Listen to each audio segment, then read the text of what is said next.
என்ன நீங்க பார்க்க போறோம்னா, இந்த நேச்சுரல் வேர்ல்ட எப்படி சூப்பர் நேச்சுரல் வேர்ல்டு ஆளுகை செய்கிறது அப்படிங்கிறத படிக்க போறோம். ஆவிக்குரிய உலகத்திற்கு இந்த சரீர உலகம் எப்படி கீழ்ப்படுகிறது என்பதை இன்றைக்கு நாம் கற்றுக்கொள்ள போகிறோம். அவர் சொன்னா நடக்கும், நம்ம சொன்னா நடக்குமா? What is your original design, the original purpose of God?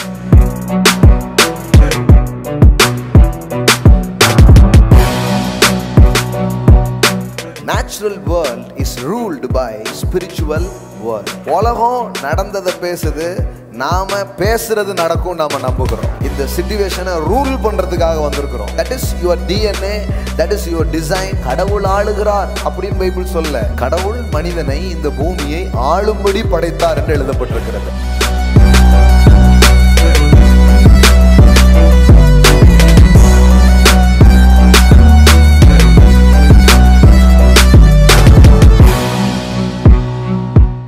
எப்பவும் பாருங்க, நம்ம ரிலீஜியஸ் பீப்புள் ஒன்னா கையை தூக்கிடுவாங்க, எல்லாம் ஆண்டவன் பார்த்துப்பான், இப்படியே போயிட்டாங்களே தவிர மனுஷனுடைய ரெஸ்பான்சிபிலிட்டி தான் என்ன, மனுஷனுக்கு என்ன அதிகாரம் கொடுத்திருக்கிறாரு, அவன் என்ன செய்யக்கூடுங்கிறத பேசுறதே இல்லை. பாருங்க, தேவனுடைய அற்புதங்கள் ஒரே மாதிரி இல்லை. ஒவ்வொருத்தரையும் ஒவ்வொரு சூழமையில வித்தியாசமான அற்புதங்களை செய்து அவளை விடுவித்ததையும் காப்பாற்றுறதையும் நாம் வாசிக்கிறோம். இயற்கைக்கு அப்பாற்பட்ட தேவனுடைய காரியங்கள்ல நாம் நடக்கணும்னா சும்மா அப்படியே இருக்கக்கூடாது, கொஞ்சம் ரிஸ்க் எடுக்கணும், போய் கையை வைக்கணும், போய் வார்த்தைகளை பேசணும், போய் சிலருக்காக ஜெபம் பண்ணணும். You must take some risk.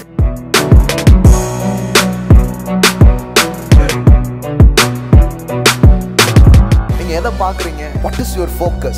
ஒரே நேரத்துல ரெண்டு ரெல்மும் அங்க ரெடியா இருக்குது. The physical realm and supernatural realm. விசுவாசம் சூழ்நிலையின் மேல ஒரு மனுஷனை வாக் பண்ண வைக்குது. பயம் சூழ்நிலை இவன் மேல என்ன பண்ணுது? நடந்து. நீங்க அலைய பார்க்க போறீங்களா, அழைத்தவரை பார்க்க போறீங்களா என்பதுதான் உங்கள் சூழ்நிலைகளை முடிவு பண்ணுகிறது. அலைய பார்க்கிறவன் அமிழ்ந்து போகிறான், அழைத்தவரை பார்க்கிறவன் அதற்கு மேலாக நடக்கிறான், அதற்கு மேலாக அவன் வாக் பண்ணுகிறான். That is supernatural thinking.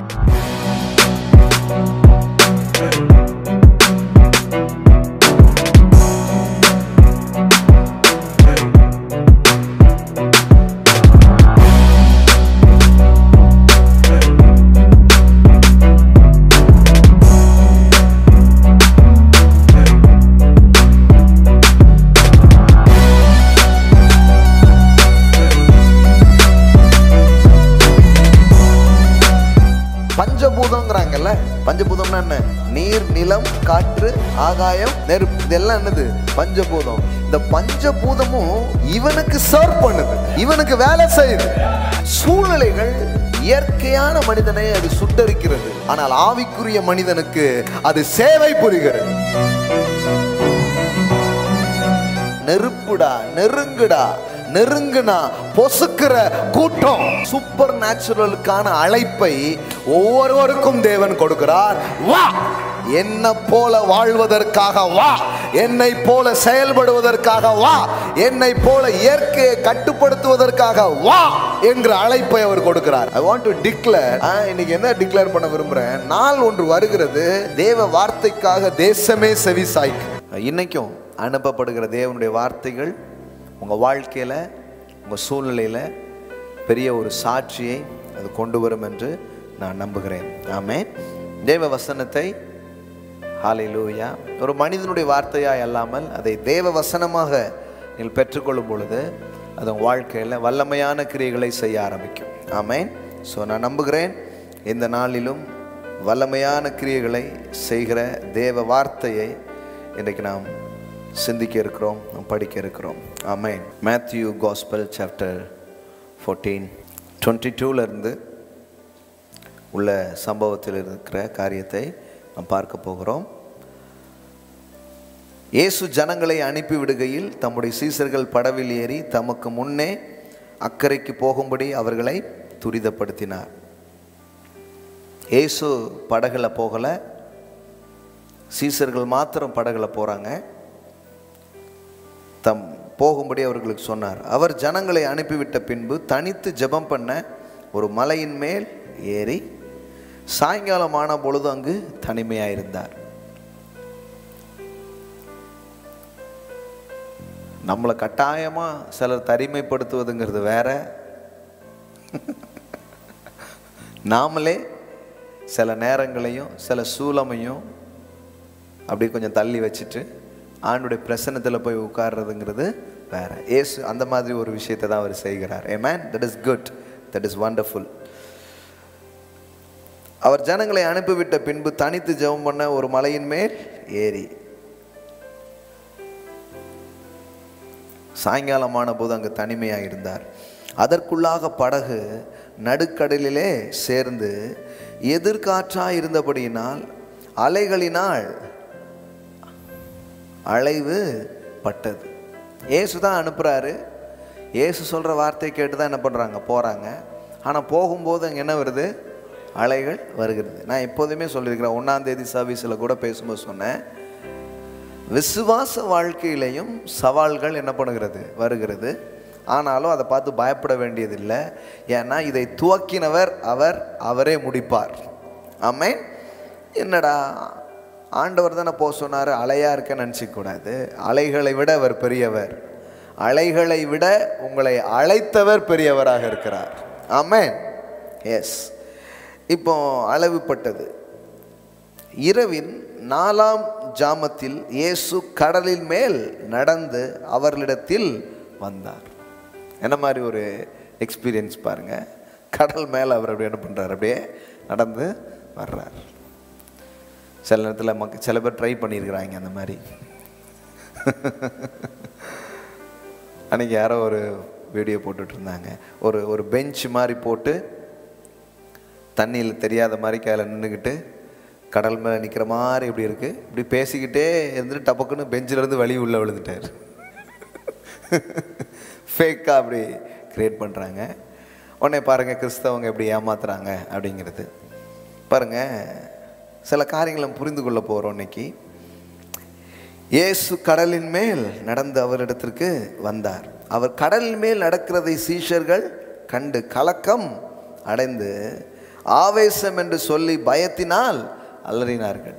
பாருங்க, இன்னைக்கு நாம் பேசுகிற சில செய்திகள், நாம் செய்கிற சில காரியங்கள் சிலருக்கு புதுசாக இருக்குது. சில பேர் அதை எதிர்க்கிறாங்க, சிலர் அதை புரிந்து கொள்ள மறுக்கிறாங்கன்னா, அவங்க பார்க்காததை பார்க்கும்போதும் அவங்க செய்யாத ஒன்றை இன்னொருத்தர் செய்யும் போதும் அவங்களுக்கு எப்படி தான் இருக்கும், வினோதமாக தான் இருக்கும். இப்போ கடல் மேலே நடந்ததை இது வரைக்கும் யாராவது பார்த்துருக்காங்களா? பார்த்ததே இல்லை. ஃபஸ்ட்டு டைமாக சீசர்கள் பார்த்துட்டு, அதுவும் சாமத்தில் நடக்கார். அவங்க ஊர்லேயும் நிறைய பேய் கதெல்லாம் சொல்லியிருப்பாங்களே என்னமோ தெரில. ஜாமத்திலே ஜல்ஜன் ஜிகாமணி கொலுசு போட்டு ஏதோ ஒன்று வந்திருக்கு, அந்த மாதிரி யோசித்தாங்களேன்னு தெரில. ஆவேசம்ட்டாங்க. ஏசோ பார்த்து என்னங்கிறாங்க, ஐயோ பேய் அப்படின்ட்டு ஓடுறாங்க.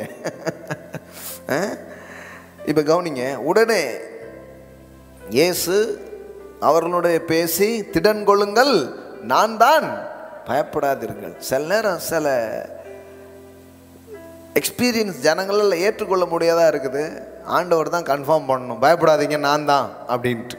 ஆமென். நானும் சில டீச்சிங்ஸ்லாம் சொல்லும்போது ஆண்டவர்கிட்ட சொல்லிவிடுவேன், ஆண்டவரே நீங்கள் தான், நீங்களே கன்ஃபார்ம் பண்ணிக்கோங்க. ஆமாம், நம்ம சொல்லி பார்க்கோம் முடிய மாட்டுக்கு. அதனால் நீங்கள் தான் இதை அனுப்புனீங்க, இந்த வார்த்தைகள் எல்லாம் உங்களுடையதுங்கிறத நீங்கள் என்ன பண்ணுங்கள், உறுதிப்படுத்துங்க. அப்போ தான் நம்புவாங்க. பேதுரு அவரை நோக்கி, ஆண்டவரே நீரே ஆனால் நான் ஜலத்தின் மேல் நடந்து உம்மிடத்தில் வர கட்டளையிடும் என்றான். பாருங்க, என்ன நீங்கள் பார்க்க போகிறோன்னா, இந்த நேச்சுரல் வேர்ல்டை எப்படி சூப்பர் நேச்சுரல் வேர்ல்டு ஆளுகை செய்கிறது அப்படிங்கிறத படிக்க போகிறோம். ஆமென். ஆவிக்குரிய உலகத்திற்கு இந்த சரீர உலகம் எப்படி கீழ்ப்படுகிறது என்பதை இன்றைக்கு நாம் கற்றுக்கொள்ள போகிறோம். ஆமென். அதாவது natural world is ruled by spiritual world. இந்த இயற்கை உலகங்கள் ஆவிக்குரிய உலகங்களுக்கு எப்படி கட்டுப்படுகிறது, எப்படி கீழ்ப்படுகிறது, எப்படி கட்டுப்படுத்துவது, எப்படி கீழ்ப்படுத்துவது என்பதை இந்த காலையிலே நாம் கற்றுக்கொள்ள போகிறோம். மனிதன் என்பவன் இந்த சூழ்நிலைகளுக்கு மேலாய் வாழும்படி அவன் படைக்கப்பட்டவன் என்பதை உங்களுக்கு காட்டப் போகிறேன். இது எந்த அளவுக்கு உண்மை, இது நிஜமா அப்படிங்கிறதெல்லாம் இன்றைக்கி பார்க்க போகிறோம். சில சந்தேகங்கள் நீங்க போகிறது, சில இன்னும் கூடுதலான விசுவாசத்தை உள்ளங்களிலே நாம் வர்த்திக்க பண்ண போகிறோம். ஆமென்.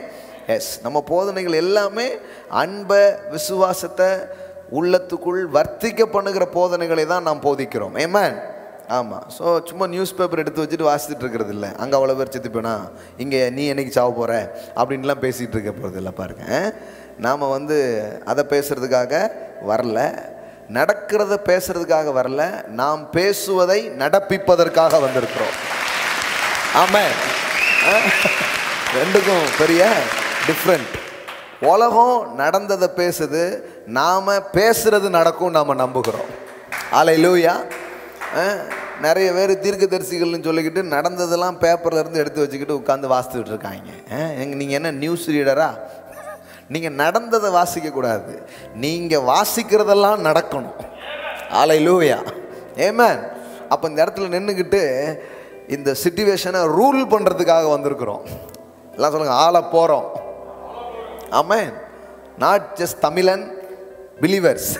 விசுவாசிக்கிற ஒவ்வொருத்தரும் இந்த உலகத்தை ஜெயிப்பார்கள், இந்த உலகத்தை ஆளுவார்கள். Amen. Hallelujah. That is your DNA, that is your design. உங்களுக்குள்ளாக தேவன் வைத்தது தன்மையே என்ன தெரியுமா? ஆளுகிற தன்மை, பெருகுகிற தன்மை, கீழ்ப்படுத்துகிற தன்மை. ஆதியாகமம் 1:26 நாம் வாசிக்கிறோம், பின்பு தேவன் தமது சாயலாக தமது ரூபத்தின்படி மனிதனை சிருஷ்டித்தார். அவர்கள் பூமியையும் பூமியிலே மச்சங்களையும் ஆகாயத்து பறவைகளையும் மிருக ஜீவன்களையும் பூமி அனைத்தையும் பூமியின் மேல் ஊறும் சகல பிராணிகளையும் ஆளக்கடவர்கள் என்றார். அதாவது கடவுள் ஆளுகிறார் அப்படின்னு பைபிள் சொல்ல, கடவுள் மனிதனை இந்த பூமியை ஆளும்படி படைத்தார் என்று எழுதப்பட்டிருக்கிறது. ஆமென். சொல்லுங்க, நான் ஆள பிறந்தேன். ஆமென். வாழ பிறந்தவர்கள், ஆள பிறந்தவர்கள். அப்போ what is your original design? The original purpose of God என்னன்னா, it is rule, it is reign, it is domain. That is the God's purpose. Amen. ஆளுவை செய்வது, கீழ்ப்படுத்துவது, அதுதான் தேவன் மனிதனை குறித்து வைத்திருந்த திட்டம். 28வது வசனம் போடுங்க, ஜெனிசஸ் 1:28. தேவன் அவர்களை நோக்கி, நீங்கள் பலுகி பெருகி பூமியை நிரப்பி அதை கீழ்ப்படுத்தி, எல்லாம் சொல்லுங்க, கீழ்ப்படுத்தி. ஆமென். கீழ்ப்படுத்தி, எல்லாம் சொல்லுங்க, கீழ்ப்படுத்தி. ஆமென். அதாவது சப்டியூ பண்ணுங்காரு. அதை என்ன பண்ணு? கீழ்ப்படுத்தி சமுத்திரத்தின் மச்சங்களையும் ஆகாயத்து பறவைகளையும் பூமி மேல் நடமாடுகிற சகல ஜீவ ஜந்துக்களையும் ஆண்டு கொள்ளுங்கள் என்று சொல்லி தேவன் அவர்களை ஆசீர்வதித்தார். ஆமென். எல்லாம் சொல்லுங்க, ஆளுகை, கீழ்ப்படுத்துவது. ஆமென். அப்படின்னா என்ன? இன்னைக்கு பார்க்க போறோம், எப்படி இந்த இயற்கை உலகம் ஆவிக்குரிய உலகத்துக்கு கீழ்ப்படுகிறது, அல்லது தேவனுடைய சாயலில் படைக்கப்பட்ட ஒரு மனுஷனுக்கு இந்த உலகத்தில் இருக்கிற எந்த காரியமும் கீழ்ப்படிஞ்சுதான் ஆகணும், கீழ்ப்படிஞ்சுதான் ஆகணும். ஆமென். அப்போ எப்படிங்க? அப்போ ஏன் இப்படி ஆனா? அவர் ஒருத்தருக்கு கீழ்ப்படியாதனால இங்கே ஒன்றும் கீழ்ப்படியாமல் போயிடுச்சு. சிம்பிள். அவருக்கு கீழ்ப்படியாதனால இவனுக்கு ஒன்றும் கீழ்ப்படிய மாட்டேங்குது. ஆனால் என்னைக்கு ஒரு மனுஷன் அவரிடத்தில் திரும்பி வந்து அவருடைய ஜீவனை, அவரோடு ஒரு தொடர்பை அவன் பெறுகிறானோ, அப்போ என்ன நடக்க ஆரம்பிக்குதுன்னா, இதுவரைக்கும் இவனை விரட்டிக்கிட்டு இருந்தது, இவனை உருட்டிக்கிட்டு இருந்தது, இவனை ஆளுகை செஞ்சதெல்லாம் மீண்டும் இவனுடைய ஆளுகைக்கு கீழாக அது போகும். அதுதான் சுவிசேஷம், அதுதான் அதுக்கு பேர் தான் மீட்பு, அதுக்கு பேர் தான் மீண்டும் இந்த உலகம் மனிதனால் ஆளப்படுகிற ஒரு நிலைக்கு வருவதுதான் தேவனுடைய திட்டமும் நோக்கமுமா இருக்கிறது. Amen. Let praise God. Hallelujah. Amen. Yes. இது எப்படி நடக்குதுங்கிறது உங்களுக்கு காட்ட போறேன். இது உண்மைதானாங்கிறத உங்களுக்கு முதல்ல காட்ட போறேன். என்னங்க கடவுள் ரேஞ்சுக்கு பேசுறீங்கல்ல அப்படின்னா, அப்புறம் கடவுள் ரேஞ்சுக்கு தானே படைச்சிருக்கிறார். அவர் ரேஞ்சுக்கு உங்களை படைச்சாருன்னா அப்புறம் அப்படித்தானே நீங்க வாழணும். வாழணும் மட்டும் இல்லை, ஆளணும். எல்லாம் சொல்லுங்க, வாழணும், ஆளணும். ஆமென். 2 முழக்கங்கள், வாழ்வோம் ஆள்வோம், வாழ்வோம் ஆள்வோம். ஆமென். அதுக்கு தான் கூப்பிட்டுருக்கிறார் தேவன். இது வந்து எந்த அளவுக்கு உண்மை? இது நிஜமா? இது இப்படி இதுதான் உண்மையா? இதான் சத்தியமா? இல்லை மிகைப்படுத்தி நாம் சொல்லுகிறோமா? வேதவசனம் அப்படி சொல்லுகிறதா? நாம் அப்படி விசுவாசிக்க கூடுமா? அப்படி எதிர்பார்க்கலாமா? இல்லை எல்லாம் மேலே இருக்கிறவன் பார்த்துக்குவான் அப்படி வாழணுமா? எல்லாம் மேலே இருக்கவான்னா கீழே ஒருத்தன் உட்காந்துருக்கானே, அதை பற்றி ஒன்றுமே சொல்லலைன்னா எப்படி? எப்பவும் பாருங்கள், நம்ம ரிலீஜியஸ் பீப்புள் வந்து ஒன்றா கையை தூக்கிடுவாங்க. எல்லாம் ஆண்டவன் பார்த்துப்பான், எல்லாம் மேலே இருக்கிறவன் பார்த்துக்குவான், எல்லாம் அவன் செயல், இப்படியே போயிட்டாங்களே தவிர அப்போ மனுஷனுடைய ரெஸ்பான்சிபிலிட்டி தான் என்ன? மனுஷனுக்கு என்ன அதிகாரம் கொடுத்துருக்கிறாரு? அவன் என்ன செய்யக்கூடுங்கிறத பேசுகிறதே இல்லை பாருங்கள். மனுஷனை பற்றி ஏதாவது சொல்லுங்கன்னா அவன் என்னங்க, அவன் ஒரு பூச்சிங்க, அவன் ஒரு புழுவுங்க, அவன் ஒரு சாம்பலுங்க, அவன் ஒன்றுமே கிடையாதுங்கன்னு பேசிட்டாங்க. இதெல்லாம் ஊர் புறமும் இப்படி தான் கேட்குறான். ஊர் புறம் உள்ளவங்களாம் என்ன சொல்லிட்டாங்க? யூ ஆர் நத்திங்கின்ட்டாங்க. வாத்தியார் வந்து நீ தேர மாட்டேன்ட்டா, அம்மா அப்பா நீ மாடு மேய்க்க தான் லாய்க்கின்ட்டாங்க. எல்லாருமே இப்படி சொல்லிட்டாங்க. சர்ச்சில் போய் உட்காந்து சர்ச்சிலையும் என்ன தான் சொல்லி கொடுத்துட்ருக்காங்க? தம்பி கஷ்டம், ரொம்ப கஷ்டம்னோடனே இவனுக்கு என்ன தான் தெரிய மாட்டேங்குது. அப்புறம் மோட்டிவேஷனல் கிளாஸுக்கு தான் போய் கேட்க வேண்டியது இருக்குது. அவங்க தான் ஏதாவது கொஞ்சம் முடியும் அப்படின்னு ஏதாவது பேசிகிட்டு இருக்காங்க. அதனால தான் நிறைய பேர் எங்கேயாவது ஓடிடுறாங்க பாருங்கள். தேவனுடைய வார்த்தைங்கிறது மோட்டிவேஷனலாம் ரொம்ப பெருசு. ஆமென். தேவனுடைய வார்த்தைங்கிறது ரொம்ப உன்னதமான காரியங்க. அதெல்லாம் எடுத்து அப்படி வசனித்திருந்தால், பிரசங்கித்திருந்தால், நான் சொல்கிறேன் உலகமே இன்னைக்கு சபைக்குள்ளே அமர்ந்து இந்த சத்தியத்தை கேட்டுக்கொண்டு இருக்கும். ஆமென்.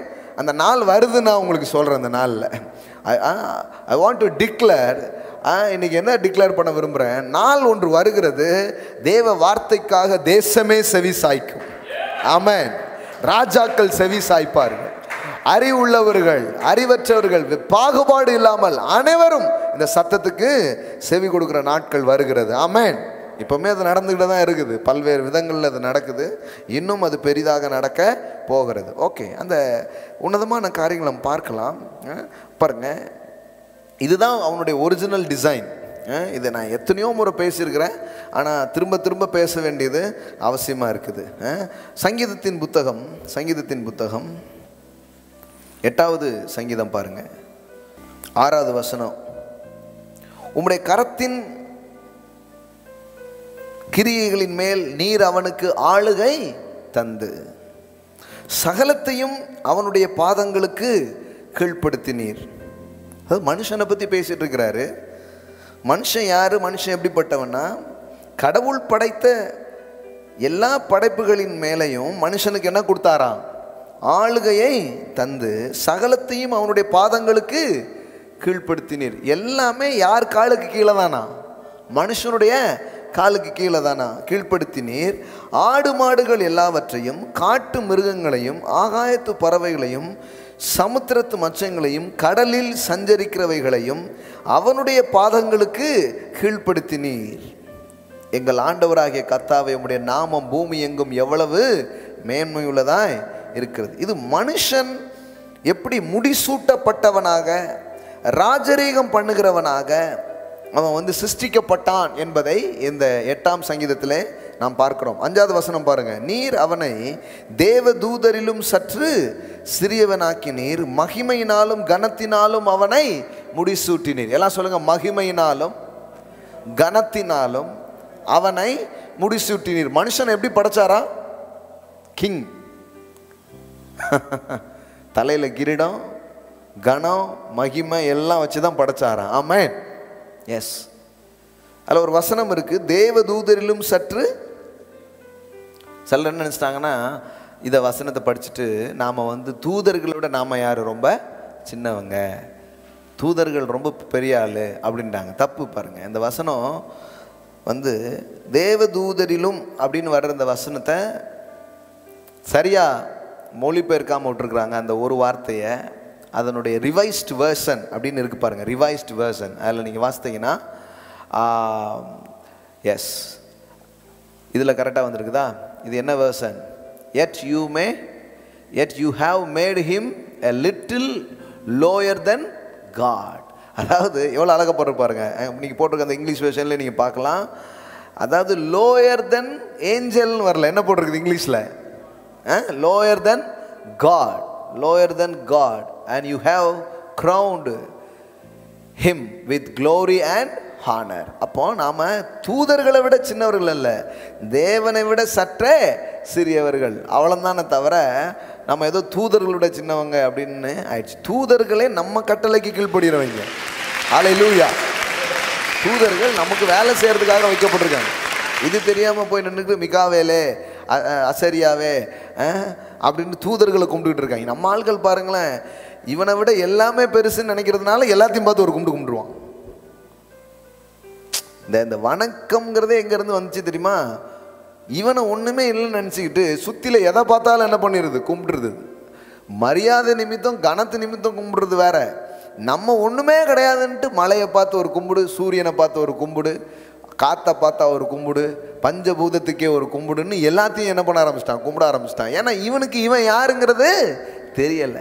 இது எல்லாத்தையும் ஆள பிறந்தவன் தான்ப்பா நீ என்று தேவனுடைய வார்த்தை சொல்லுகிறது. ஆமென்.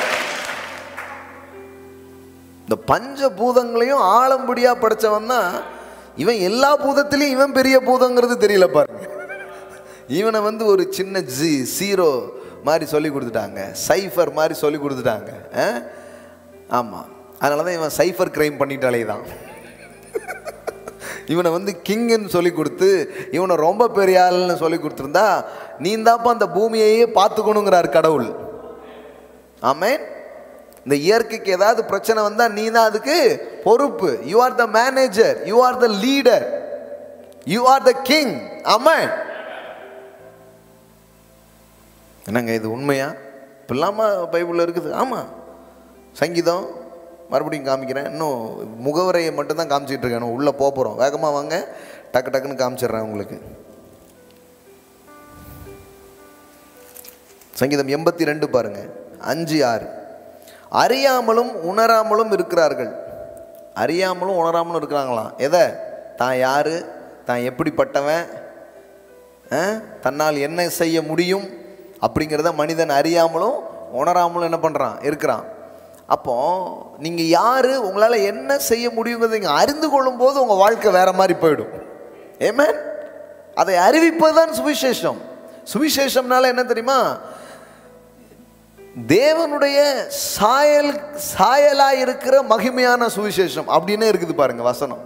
தேவனுடைய சாயலாக இருக்கிற சுவிசேஷம். எஸ், சுவிசேஷமே என்ன எதை வெளிப்படுத்துகிறது என்றால், it's talking about your true identity. உங்களுடைய உண்மையான தன்மை என்ன, நிஜத்திலே நீங்கள் யாரு சார், உண்மையிலே கடவுள் உங்களை எப்படி படைத்தார், நீங்கள் எப்படி இருக்க முடியும் என்று உங்களுக்கு அறிவிப்பது தான் என்னவா இருக்குது, சுவிசேஷமா இருக்குது. நம்ம முதல் வார்த்தையே போய் என்ன சொல்லுவோம், ஓ பாவி அப்படிங்கிறது தான் முதல்லையே. பாப்பான் ஊரில் எல்லாரும் சொன்னதும் காணாதுன்னு இவன் வேற சொல்லதுக்கு வந்துட்டானா அப்படின்ட்டோம். இல்லை இல்லை, நீ கடவுளுடைய பிள்ளையப்பா, கடவுளுடைய சாயலில் படைக்கப்பட்டிருக்க. அது உனக்கு தெரியாதனால தான் இப்படி ஒரு வாழ்க்கை நீ என்ன பண்ணுற, வாழ்கிற. ஆமென். ஆமாம், you are not a sinner, you are a winner. Hallelujah. சுவிசேஷத்தை இப்படி சொல்லிப்பாரு, you are not a sinner, you are a வின்னர்ப்பா. நீ கடவுளுடைய பிள்ளைப்பா. ஆமாம், சின்னுன்னே சொல்லிட்டோம், இனிமேல் சன்னுன்னு சொல்லுங்க. வாழ்க்கை மக்கள் திரும்பி வருவாங்க. அப்ப என்ன சொல்றாரு, அறியாமலும் உணராமலும் இருக்கிறார்கள், அந்த காலத்திலே நடக்கிறார்கள், தேசத்தின் அஸ்திபாரங்கள் எல்லாம் அசைகிறது. மனுஷனுக்கு தான் யாருன்னு தெரியாதனால ஒரு நல்ல ஃபவுண்டேஷன் இல்லை, எல்லாம் ஷேக் ஆகிற ஒரு நிலையில அவனுடைய வாழ்க்கை இருக்கிறது. இப்ப கவனிங்க 6வது வசனம், நீங்கள் தேவர்கள் என்றும் நீங்கள் எல்லோரும் உன்னதமானவரின் மக்கள் என்றும் நான் சொல்லியிருந்தேன். ஆமென். நீங்க யாரா? எல்லாம் சொல்லுங்க, நீங்கள் தேவர்கள். ஆமென். சில சொல்லுங்க, இல்லைங்க நாங்க நாடாருங்க அப்படிங்காங்க. பாஸ் அது சொல்ல பாஸ், நாங்க செட்டியாருங்க, நாங்க பிள்ளை வாழுங்கன்றதாங்க. நீங்கள் தேவர்கள் அப்படின்னா என்ன? இங்கிலீஷ்ல எப்படி வருது? I said you are gods. ஆமென். எவ்வளவு அழகா இருக்கு பாருங்க. You are gods. Indeed, all of you are the son of the most high. Amen. எல்லாம் சொல்லுங்க, you are the son of the most high. இதுதான் ஜீசஸுடைய ப்ரீச்சிங் பாருங்க. திடீர்னு பேசிட்டு இருக்கும்போது இதுதான் சொன்னார். என்ன சொன்னாரு? நீங்கள் தேவர்கள் என்று சொல்லி இருக்க வேத வசனமும் தவறாததா இருக்க. உடனே கல்லை தூக்கிட்டாங்க. என்ன, நாங்க யூதர்கள், நாங்கள் தேவர்கள் இல்லைன்னு கல்லை தூக்கின எதுக்குன்னா, என்னடா கடவுள் ரேஞ்சுக்கு பேசுறாங்களே இவங்க. இப்போ சில பேர் வந்து என்ன நான் கடவுள் கடவுள் கடவுள்னே சொல்றீங்களே, நம்ம என்ன கடவுளா, நம்ம என்ன தேவர்களா, அப்ப நம்ம எல்லாம் தேவர் மகனா அப்படிங்காங்க. இங்க நான் இது வந்து யாரோ ஒருத்தர் மூலையில இருந்து சொல்ல, யாரோ ஒருத்தர் சொல்ல பாருங்க, ஏதோ நான் சொல்றேன் நீங்க நினைச்சுக்காதீங்க. வேத வசனம் சொல்லுது யூ ஆர் காட்ஸ். தமிழ்ல வந்து நீங்கள் தேவர்கள் அப்படின்னு இருக்கு. இங்கிலீஷ்ல எப்படி இருக்குது? You are gods. John gospel chapter 10 verse 34 பாருங்க. யோவான் சுவிசேஷம் 10:34. இயேசு அவர்களுக்கு பிரதித்திரமாக, தேவர்களா இருக்கிறேன் என்று நான் சொன்னேன் என்பதாய் உங்கள் வேதத்தில் எழுதியிருக்கவில்லையா? அதைத்தான் முதல்ல வாசிட்டேன் நான். இதைத்தான் இயேசு என்ன பண்றாரு? Code பண்ணிடுறார். Jesus answered them, it is not written in your law, I said you are gods. Amen. ஓ, எப்படி போட்டுருக்கு பாருங்க. ஹியூமன் என்ன போட்டுருக்கு? Representing God. ஹalleluya. எல்லாம் சொல்லுங்க, ரெப்ரசன்டிங் காட். ஆமென். கடவுள் எப்படி இருப்பாரு அப்படின்னு உங்கள்கிட்ட கேட்டேன்னு சொல்லணும், என்ன பாரு அப்படின்னு சொல்லணும். ஹalleluya. ஓரா சட்டலாரா காத்து. ஆமென். என்ன பாரு. ஏசு சொன்னார் பாருங்க, என்னை கண்டவன். அப்படி சொல்றதுக்கு தான் உங்களை கூப்பிட்டுருக்கிறாரு. என்ன நினைக்கிறீங்க? ஆமென். தேவனுடைய சபையை, தேவனுடைய மக்களை அவர் அழைத்திருப்பதுக்கு காரணம் கடவுள் எங்கப்பான்ட்டு. இப்போ என்ன பார்த்தா உனக்கு தெரியலையா? ஜீன்ஸ் பேண்ட்டும் டிஷர்ட்டும் போட்டிருக்கனால நீ யோசித்துறாத, இவங்க கடவுள்னாலே இந்த நைட்டி போட்டுகிட்டே நிற்பாருன்னு நினச்சிடாங்க. ஏங்க அது அந்த டைமில் உள்ள ட்ரெஸ்ஸுங்க. எப்போவுமே நைட்டியோட அங்கியோடையாவா இருப்பார். லுங்கியில் வந்து அவங்க ஒத்துக்க மாட்டாங்க, அங்கியில் தான் வரணும். எப்படியும் இது ட்ரெஸ்ஸு வச்சா பார்க்குறது. அதனால தான் சில பேர் வந்து அந்த காஸ்டியூம்லாம் வச்சுருக்காங்க. இதெல்லாம் போட்டால் தான் ஜனங்க ஏற்றுப்பாங்கன்னு அந்த காஸ்டியூம்லேயே பேசுறது. நான் வேணுக்குன்னே நாங்கள் அந்த காஸ்டியூம் எல்லாம் உடைக்கிறது.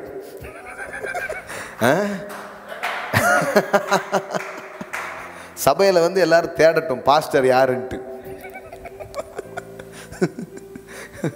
என்கிட்டே ஒருத்தர் கொஞ்ச நேரம் பேசி இருந்துட்டு, தம்பி அதெல்லாம் இருக்கட்டும், பாஸ்டர் எப்போ வருவார் அப்படிங்காரு. இப்போ கொஞ்ச நேரத்தில் பாருங்க, இப்போ வருவார் பாருங்க அப்படின்ட்டு.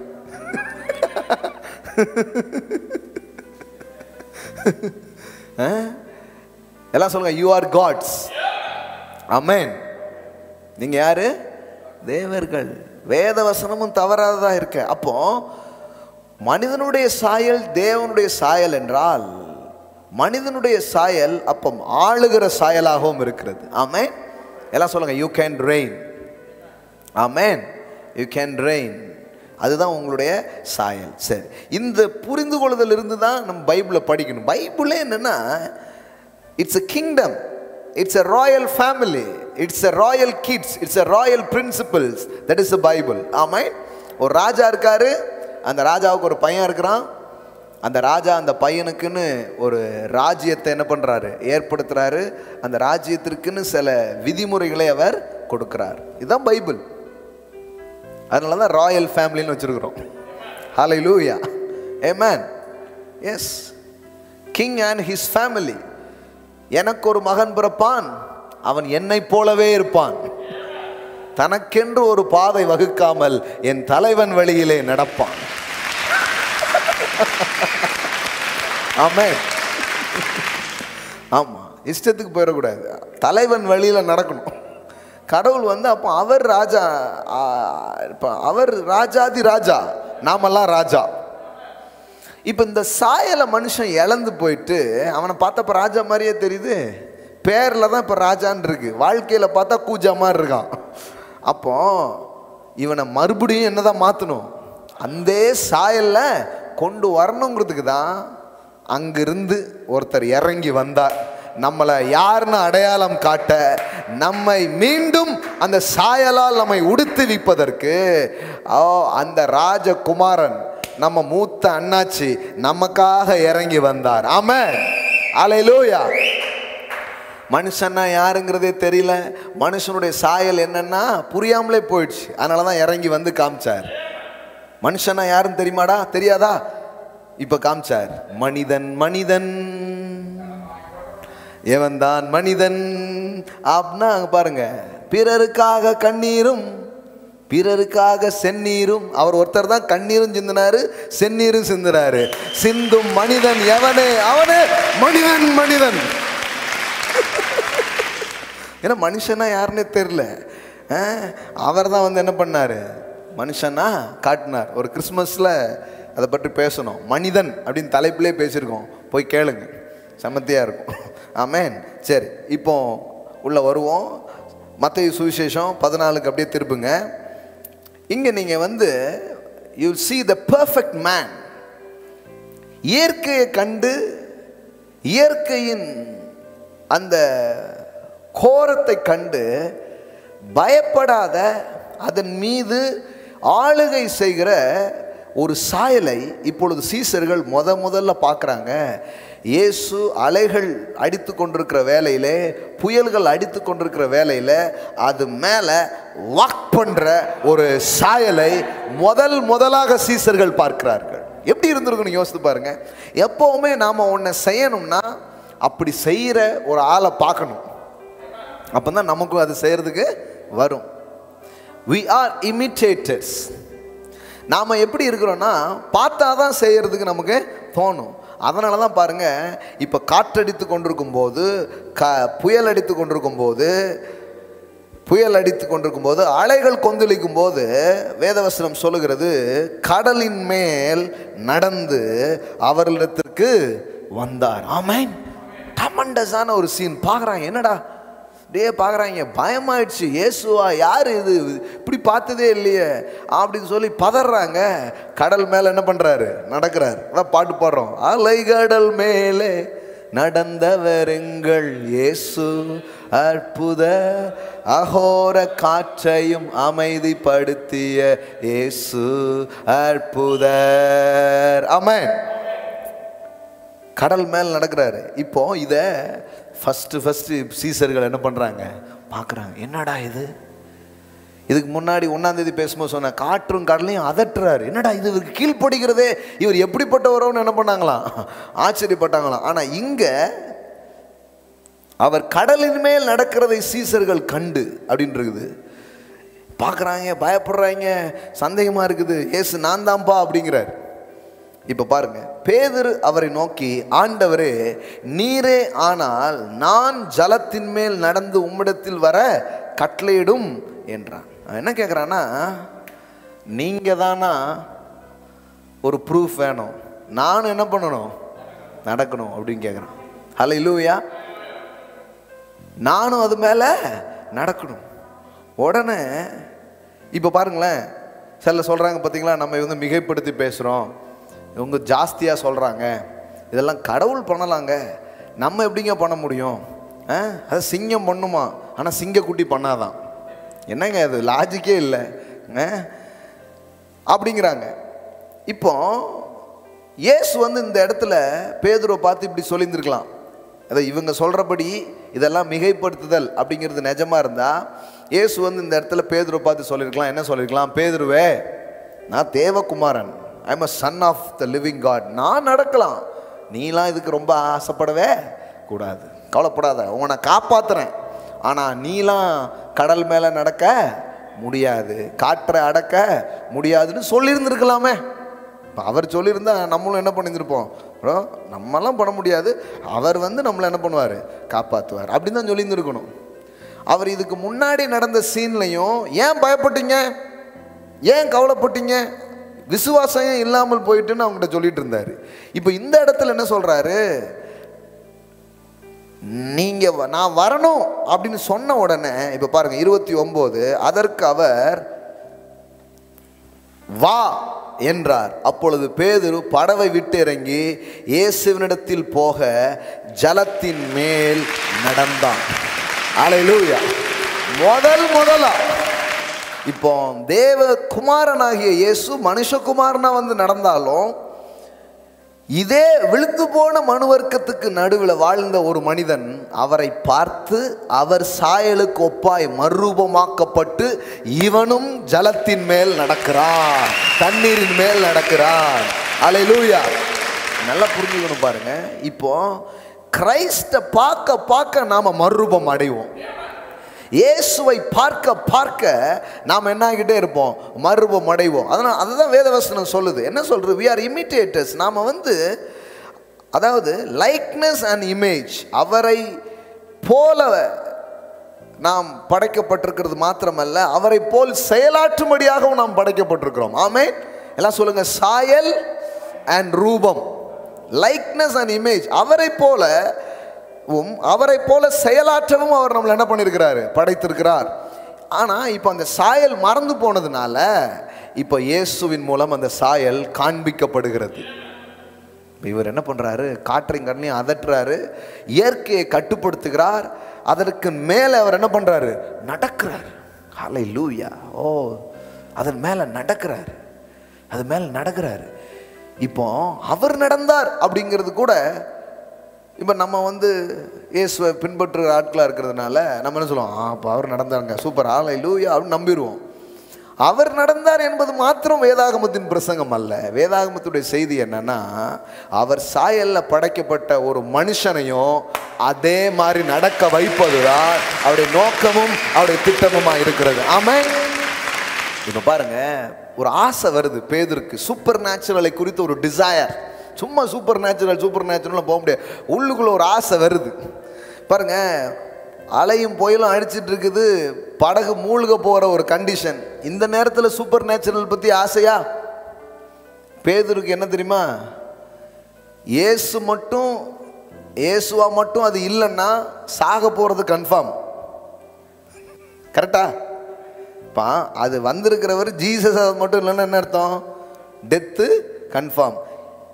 சாவறதுன்னு முடியாயிடுச்சு, படகுக்குள்ளே இருந்து சாவறதை விட இறங்கி ஒரு சாகசம் பண்ணிடுவோம் அப்படின்னு சொல்லிட்டு தான் படகை விட்டு அவன் வெளியில வருகிறான். ஆமா, புரியுதுங்களா உங்களுக்கு? இந்த 2 குஷ்டரோகிகள் வந்து சமாரியாவில் வந்து முற்றுகை போடப்பட்ட போது மாட்டிக்குவாங்கல்ல, அவங்க 2 பேரும் ஊரில் ஏதாவது பிச்சை போடுவாங்களான்னு பார்த்தா ஊரில் இருக்கிற எல்லாரும் பிச்சைக்காரனாக தான் இருக்கான். இவங்களுக்கு சாப்பாட்டுக்கு வழியே இல்லை. அதனால தான் பாருங்கள், இந்த கொரோனா டைமில் கூட மக்களே கஷ்டப்படுறாங்க. மக்கள் தர்றதை வாங்கி சாப்பிட்றவங்களுடைய நிலைமை எப்படி இருக்கும் பாருங்கள். அதனால தான் அங்கங்கே வண்டிலாம் வச்சு உணவுப் பொருட்கள் இதெல்லாம் என்ன பண்ணுறோம், விநியோகிக்கிறோம். நிறைய பேர் இந்த நேரத்தில் என்ன பண்ணுறாங்க, செய்கிறாங்க. நல்ல விஷயம், சாப்பாடெல்லாம் கொண்டு கொடுத்து சாப்பிட்றாங்க. ஆனால் இவங்க என்ன பண்ணுறாங்க, ஊருக்குள்ளேயும் இல்லை, எதுவும் இல்லை, சாப்பாட்டுக்கு வழி இல்லை. ஆனால் எதிரிகள் தங்கியிருக்கிற இடத்துல போனால் என்ன கிடைக்கும். அப்போ இவங்க 2 பேரும் என்ன பண்ணுறாங்கன்னா, பட்னியாக இருந்தோம்னா கண்டிப்பாக இங்கேயே செத்துருவோம், அங்கே போனால் அவன் கொன்றுவான். இப்போ சாவுங்கிறது எப்படியும் கன்ஃபார்ம், இங்கே இருந்தாலும் அங்கே போனாலும். ஏன் ஒரு ரிஸ்க் எடுத்து பார்க்கக்கூடாதுன்னு போனால் அங்கே எதிரிகள் ஒன்றுமே இல்லை, சாப்பாடு மட்டும்தான் இருக்குது. ஏமா வாழ்க்கையில் பாருங்களேன், ரிஸ்க் எடுக்கிறவங்க தான் ரஸ்க் சாப்பிட்றாங்க. ஆமென். படகுக்குள்ளே உட்கார்ந்துட்டு இருந்தா ஒன்னத்தையும் பார்க்க முடியாது பாருங்களேன், காலை எடுத்து வைக்கிறான். ஆமென். இயேசுவின் வார்த்தையை நம்பி காலை எடுத்து வைக்கிறான். இயேசு தான் சொன்னார், வா. சீசர்கள்லாம் பிடிக்கிறாங்க, டே பேதுருவே, வந்திருக்கிறவர் இயேசுதான் இன்னும் கன்ஃபார்மே ஆகல, நம்பி இறங்கிறாதடா. அவன் சொல்றான், டே அவர் மட்டும் இயேசுவா இல்லைன்னா ஒரு வித்தியாசம் இல்லை, நீங்க எல்லாம் படகுலே இருந்து சாவீங்க, நான் கடலை விழுந்து சாவேன். ஆக மொத்தம் மூழ்கிறது தானே, மூழ்கிறது கன்ஃபார்ம் ஆயிடுச்சு. அது என்ன படகுலே இருந்து சேஃபா மூழ்கிறதா? நீரே ஆனால்னு தான் உனக்கு டவுட்டா இருக்கு. அவன் பார்த்துட்டான், நான் ரிஸ்க் எடுக்கிறேன்னு முடிவு பண்ணிட்டேன், படகை விட்டு இறங்கணும்னு முடிவு பண்ணிட்டேன். ஆமென். இயற்கைக்கு அப்பாற்பட்ட தேவனுடைய காரியங்களில் நாம் நடக்கணும்னா சும்மா அப்படியே இருக்கக்கூடாது, கொஞ்சம் ரிஸ்க் எடுக்கணும், போய் கையை வைக்கணும். ஆமென். போய் வார்த்தைகளை பேசணும், போய் சிலருக்காக ஜெபம் பண்ணணும். You must take some risk. Amen. அதில் தான் வேலை நடக்க ஆரம்பிக்கும் பாருங்களேன். இவன் சும்மா ரிஸ்க் எடுக்கல, இயேசு அவனை பார்த்து சொன்னாரு, அதற்கு அப்பொழுது பேதுரு படவே அதுக்கு என்ன சொல்றாரு, வா என்றான். எல்லாம் சொல்லுங்க, வா. இந்த வாங்கிறது நான் எப்படி பார்க்குறேன்னா, சூப்பர் நேச்சுரலுக்கான அழைப்பை ஒவ்வொருவருக்கும் தேவன் கொடுக்கிறார். வா. ஆமென். எல்லாம் சொல்லுங்க, வா. மனு வர்க்கத்தை பார்த்து சொல்றார், வா. என்ன போல வாழ்வதற்காக வா, என்னை போல செயல்படுவதற்காக வா, என்னை போல இயற்கையை கட்டுப்படுத்துவதற்காக வா என்ற அழைப்பை அவர் கொடுக்கிறார். ஆமென். வா. எல்லாம் சொல்லுங்க, வா. என்ன பாருங்க, என்ன வார்த்தை பாருங்க, ஒரே லைன் தான், வா. அவர் தம்பி நீ ஆசைப்படக்கூடாது, அமைதியாயிரு, நான் தான் எல்லாம் செய்வேன், நீ எதுவும் செஞ்சிடாத, உன்னால முடியாது அப்படி சொல்ல வரல. வா. கடல் நடக்கணுமா, நடக்கலாம். அவர் தான் கூப்பிடுறாரு. இன்னும் சொல்ல போனா இயேசுக்கு என்ன ஆசை தெரியுமா? யோவான்ல சொல்றாரு, என்னை விசுவாசிக்கிறவன் நான் செய்த கிரியைகளை தானும் செய்வான், அவைகளை பார்க்கிலும் மேலானதை செய்வான் அப்படின்ட்டு. ஆமென். இதே பேதுரு செஞ்சாங்க. இயேசுவை தொட்டவர்கள் எல்லாம் சுகமானார்கள், ஆனால் பேதுருவின் நிழல் பட்டவர்கள் எல்லாம் சுகமடைகிறார்கள். ஆமென். அவரை தொட்டா சுகம், ஆனா இவனுக்கு நிழலை தொட்டாலே சுகம். மகிமையின் மேல மகிமைங்க. Glory to the living God. ஆமென். இந்த சீடெல்லாம் உள்ள போடணும், இந்த விதையெல்லாம் உள்ள போடணும். ஆமென். ஹல்லேலூயா. உங்க மைண்டை, உங்க ஸ்பிரிட்டை சூப்பர் நேச்சுரலுக்காக தயார்படுத்த வேண்டியது அவசியமா இருக்கிறது பாருங்க. அப்ப என்ன போட்டிருக்குது? பேதுரு படவை விட்டு இறங்கி இயேசுவினிடத்தில் போக ஜலத்தின் மேல் நடந்தான். ஆமென். அப்போ முதலாக தண்ணி மேல அல்லது இயற்கையின் சூலமையின் மேல ஒரு மனுஷன் வாக் பண்றார். தேவகுமாரன் மனுஷகுமாரன் ஆகிய இயேசு வாக் பண்ணது மட்டும் இல்ல, பேதுருவே வாக் பண்றான். ஆமென். பேதுரு நடக்கிறான், கடல் மேல நடக்கிறான். இப்ப நல்லா தெரிஞ்சுக்கோங்க, இன்னைக்கு நான் சொல்ல வந்த செய்தி என்ன அப்படின்னா, இயற்கை உலகத்தை பார்த்து நீங்கள் பயப்பட வேண்டியதில்லை. இந்த இயற்கை உலகத்தை தேவ ஆவியினாலும் தேவ வார்த்தையினாலும் கட்டுப்படுத்துகிற அதிகாரத்தையும் வல்லமையோ தேவன் உங்கள் ஒவ்வொருவருக்குள்ளாக வைத்திருக்கிறார் என்பதுதான் செய்தியாக இருக்கிறது. ஆமென். எல்லாம் சொல்லுங்க, இயற்கை உலகத்தை கட்டுப்படுத்த ஆண்டுகொள்ள அதிகாரத்தையும் வல்லமையையும் தேவன் நம் ஒவ்வொருவருக்கும் கொடுத்திருக்கிறார். ஆமென். இதை குறித்த வெளிப்பாட்டை பெற்றுக்கொள்ள வேண்டும், இதை குறித்த வெளிச்சத்தை பெற்றுக்கொள்ள வேண்டும். அப்புறம் அது நம்ம வாழ்க்கையில அனுபவமா மாற ஆரம்பிக்கும். ஆமென். இன்னும் கொஞ்சம் எடுத்து காட்டுறோம் பாருங்க. இப்போ இந்த சம்பவத்தை சொல்லும்போது சிலர் சொல்லலாம், இல்லைங்க பேதுரு நடந்தான், ஆனால் அவன் ஃபெயிலியர் ஆயிட்டான் அப்படிம்பாங்க. சிலர் இருக்காங்க பாருங்க, எல்லாத்துலேயும் நொல்ல சொல்றவங்க இருக்காங்க. 30வது வசனம், காற்று பலமா இருக்கிறதை கண்டு பயந்து அமிழ்ந்து போகையில் ஆண்டவரே என்னை ரட்சியும் என்று கூப்பிட்டான். ஃபர்ஸ்ட் டைம் அப்போ தான் நடை பழகிறான். சூப்பர் நேச்சுரலில் ஏறவே வராது, அப்படி கிடையாது. நாம் சிலருக்கு ஜோம் பண்ணுவோம், சிலர் சோகமாவாங்க, சிலர் ஆகாமல் இருப்பாங்க, சிலருக்கு சில காரியம் நடக்கும், சில காரியம் நடக்காத மாதிரி இருக்கும். நம்ம உடனே விட்றக்கூடாது பாருங்களேன். இப்போ வாக் பண்ணுறான், கடல் மேல் நடந்துகிட்டே இருக்கான். இயேசுவை பார்க்க என்ன பண்ணிட்டான், நடந்துட்டான். திடீர்னு எம்மாம்பெரிய அலன்னொன்னே பயம் உள்ள வந்துடுச்சு, கீழே போகிறான். அப்போ இதில் கூட நீங்கள் பார்க்கலாம், உங்கள் சூழ்நிலை எப்போதுமே காரியத்தை முடிவு பண்ணுறது இல்லை, உங்கள் ஃபோக்கஸ் தான் காரியத்தை முடிவு பண்ணுகிறது. ஆமென். ஹல்லேலூயா. நீங்கள் அழைய பார்க்க போகிறீங்களா, அழைத்தவரை பார்க்க போகிறீங்களா என்பதுதான் உங்கள் சூழ்நிலைகளை முடிவு பண்ணுகிறது. ஆமென். அழைய பார்க்கிறவன் அமிழ்ந்து போகிறான், அழைத்தவரை பார்க்கிறவன் அதற்கு மேலாக நடக்கிறான், அதற்கு மேலாக அவன் வாக் பண்ணுகிறான். That is super natural thinking. Amen. இப்போ ரொம்ப முக்கியம் பாருங்க, நீங்க எதை பார்க்குறீங்க, வாட் இஸ் யுவர் ஃபோக்கஸ். சில அந்த அலையை பார்த்துட்டு அப்படி உள்ள போயிட்டான். அப்போ ஒரே நேரத்தில் ரெண்டு ரெல்மும் அங்கே ரெடியா இருக்குது. The physical realm and supernatural realm. அலை பெருசு தான், ஆனா அழைத்தவர் அதை விட பெரியவர், வார்த்தை அதை விட பெரியது, விசுவாசம் அதை விட பெரியது. ஆமென். அதை கொஞ்ச நேரத்துக்கு முன்னாடி தான் அது மேல இவன் நடந்தான், ஏன்னா அவரை பார்த்துக்கிட்டே இருக்கிறான். இப்போ அலைய பார்த்த உடனே உள்ள என்ன வந்துடுச்சு, பயம் வந்துடுச்சு. விசுவாசம் என்ன தெரியுமா, அவரை பார்ப்பறதுக்கு பேர் தான் விசுவாசம். ஆமென். எல்லாம் சொல்லுங்க, இயேசுவை நோக்கி பார்ப்பது விசுவாசமாக இருக்கிறது. ஆமென். உங்க கண்ணை அவர் மேல வச்சீங்கன்னா விசுவாசம் உங்க தன்னால இருக்கும். சூழ்நிலைகள் மேல நீங்க வாக் பண்ணுவீங்க. உங்க கண்ணை சூழ்நிலைகள் மேல வச்சுட்டீங்கன்னா சூழ்நிலை உங்க மேல வாக் பண்ணிக்கிட்டு இருக்கும். என்னடா நம்ம காலு கீழே இருந்தது நம்ம தலைக்கு மேல போயிட்டு இருக்குதுங்கிற மாதிரி ஆயிடும். தலைக்கு மேல வெள்ளம் அப்படிங்கிற மாதிரி ஆயிடுச்சு. இப்போ பாருங்க, காற்று பலமா இருக்கிறதை கண்டு பயந்து அமிழ்ந்து போகையில் ஆண்டவரே என்னை ரட்சியும் என்று கூப்பிட்டான். நல்லா கவனிங்க. அப்போ விசுவாசம் சூழ்நிலையின் மேல ஒரு மனுஷனை வாக் பண்ண வைக்குது. பயம் சூழ்நிலை இவன் மேல என்ன பண்ணுது, நடந்து போகுது. ஆடு மாடுவெல்லாம் என் மேல நடக்குதுங்கிற மாதிரி எல்லா சிச்சுவேஷனும் இவன் மேல என்ன பண்ணுது, நடக்குது. மனிதர்கள் எங்கள் தலையின் மேல் ஏறி போனார்கள், தீயையும் தண்ணீரையும் நாங்கள் கடந்து வந்தோம் அப்படிங்கிற மாதிரி சிச்சுவேஷன் வந்து மனுஷனை ரூல் பண்ணுது. ஆனால் விசுவாசம் சூழ்நிலையை நீங்கள் ரூல் பண்ணும்படியாக செய்கிறது. ஆமென். அப்போ ரெண்டுமே உண்மைதான். இப்போ இந்த சூழ்நிலையை எடுத்துக்கோங்க. இந்த சூழ்நிலையே தியானிச்சுட்டே இருக்கிறவங்க பயந்து உள்ளே போவாங்க. ஆனால் இந்த சூழ்நிலையில் தேவனையும் உடைய வார்த்தையும் தியானிக்கிறவர்கள் இந்த சூழ்நிலையின் மேலே அவங்க வாக் பண்ணுவாங்க. ஆமென். ஹல்லேலூயா. எஸ். ஏன்னா the spiritual world is controlled in the natural world. The natural world is ruled by the spiritual world.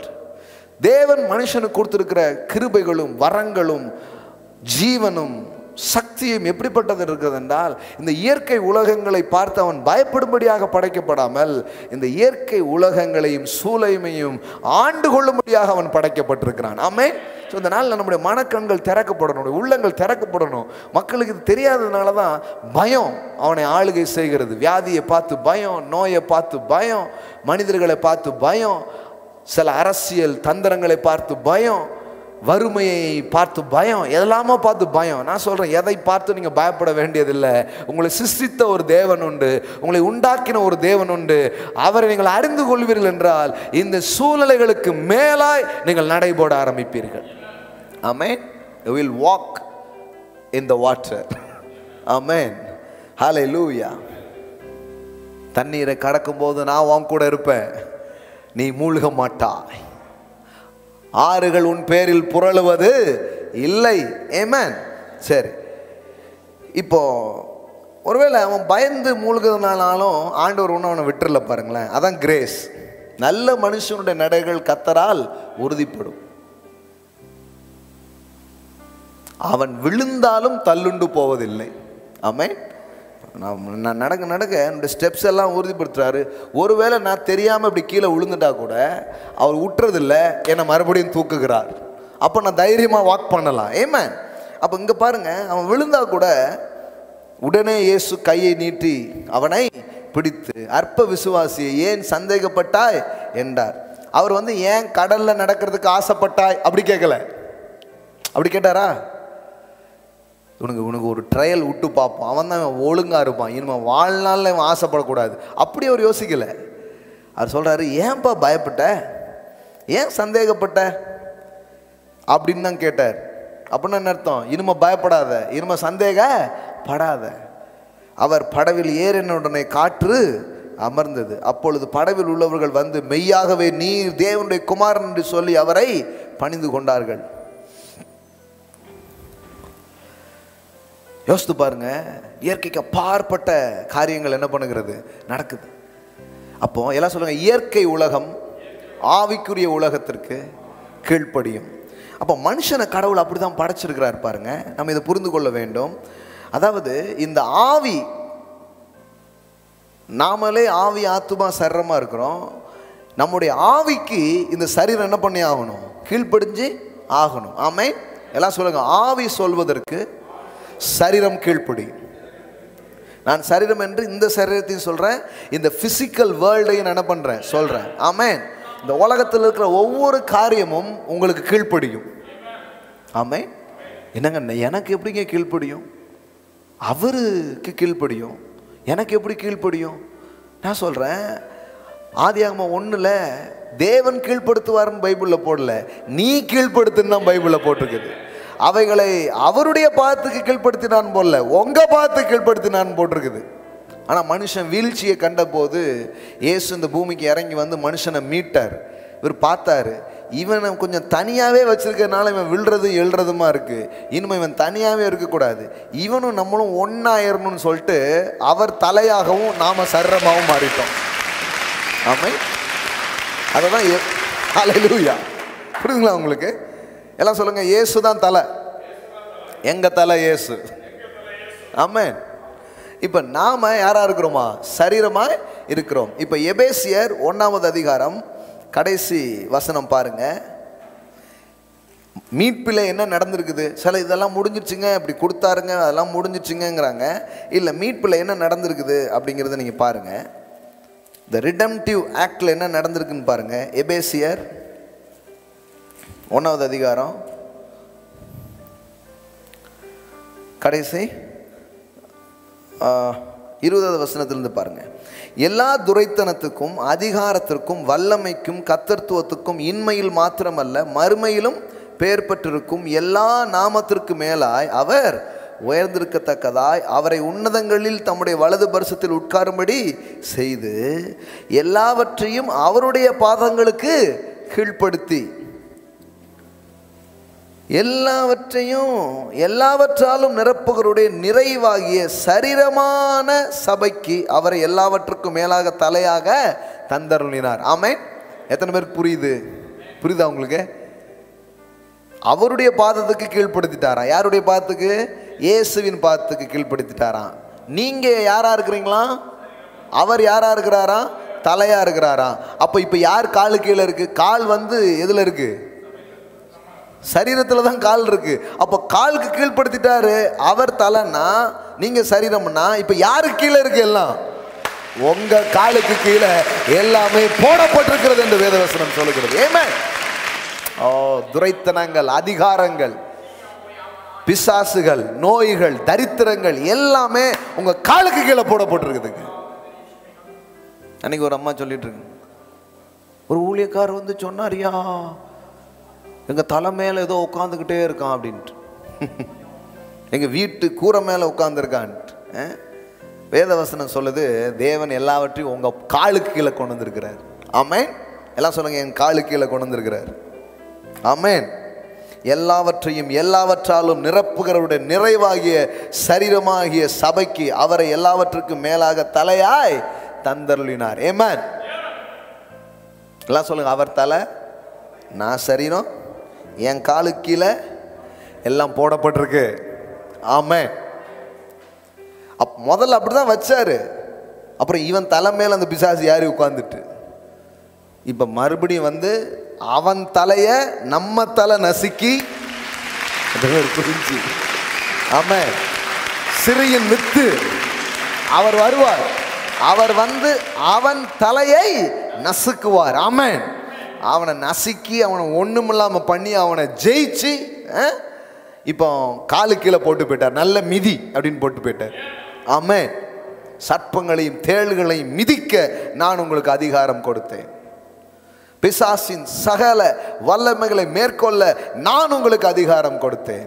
அவைகளில் ஒன்றும் உங்களை சேதப்படுத்துவது இல்லை. ஆமென். இதுதான் உள்ள வைக்கணுங்க. இது வைக்க தான் இப்படிப்பட்ட சாயல் வெளியில வரும். அப்ப ஏன் இப்படி இருக்கு, அப்ப ஏன் இப்படி நடக்குது அப்படி கேள்வி கேட்டுட்டு இருக்க கூடாது. இதுதான் சாயல். இதை பார்க்க பார்க்க நாம் மறுரூபம் அடைவோம். நம் மனது மறுரூபம் அடையும். நமக்குள்ள இருந்து அந்த தெய்வீக ஜீவனும் அந்த தெய்வீக தன்மையும் வெளிப்படுகிறதை நாம் பார்க்க முடியும். ஆமென். இந்த படகுல உட்கார்ந்துக்கிட்டே பேசிக்கிட்டே இருக்கக்கூடாது, இறங்கணும். ஆமென். வியாதிகளில் ஒன்றையும் அவர் எனக்கு வரப்பண்ணுவதில்லை. நான் தொடும் பொழுது வியாதிகள் நீங்கும். இந்த உலகத்தில் இருக்கிற இயற்கை, இந்த உலகத்தில் இருக்கிற பிசாசு, இந்த உலகத்தில் இருக்கிற எல்லாவற்றின் பேர்லையும் எனக்கு கடவுள் அதிகாரத்தை வல்லமையை கொடுத்திருக்கிறார். இந்த புரிதல் நமக்கு அவசியமா இருக்குது பாருங்க. அப்போ அவர் இயற்கையின் மீது நடந்தார், கட்டுப்படுத்தினார். ஆனால் அதே தன்மை இதை யாராலையும் செய்ய முடிஞ்சது? பேதுருவாலையும் செய்ய முடிஞ்சது. சரி, இப்போ கேட்கலாம், அவர் சொன்னால் நடக்கும், நம்ம சொன்னால் நடக்குமா கேட்குறாங்க. மார்க்கு சுவிசேஷம் 11வது அதிகாரம். இதில் என்ன பார்க்குறீங்க? இயற்கை காரியங்கள் எப்படி அவர் வார்த்தைக்கு கீழ்ப்படுகிறது அப்படிங்கிறத இங்க நீங்க பார்க்குறீங்க. என்ன பார்க்குறீங்க? இயேசுக்கு பசியா இருக்குது. அப்போ போய் ஒரு மரம், அத்தி மரம் ஒன்று தெரியுது. அங்கே போய் பார்த்தா அங்கே அத்தி பழமே இல்லை. இப்போ இயேசு அந்த அத்தி மரத்தை பார்த்து என்ன பண்ணுறாரு? பேசுகிறாரு, சபிக்கிறாரு. அந்த அத்தி மரம் என்ன பண்ணிடுது? பற்று போயிட்டு. பாருங்க, மார்க் 11:12-13. மறுநாளில் அவர் பெத்தானியாவிலிருந்து புறப்பட்டு வருகையில் அவருக்கு பசி உண்டாயிற்று. அப்பொழுது இலைகள் உள்ள ஒரு அத்தி மரத்தை தூரத்தில் கண்டு அதில் ஏதாயிலும் அகப்படுமோ என்று பார்க்க வந்தார். அத்தி பல காலமாக இராதபடினால் அவர் அதனிடத்தில் வந்தபோது அதில் இலைகள் இல்லாமல் வேறொன்றையும் காணவில்லை. அப்பொழுது இயேசு அதை பார்த்து, இது முதல் ஒரு காலம் ஒருவனும் உன்னிடத்தில் கனியை புசியாதிருக்க கடவன் என்றார். அதை அவருடைய சீசர்கள் கேட்டார்கள். இப்போ ஒரு பயணம் பண்ணிட்டு மறுபடியும் அதே வழியாக வர்றாங்க.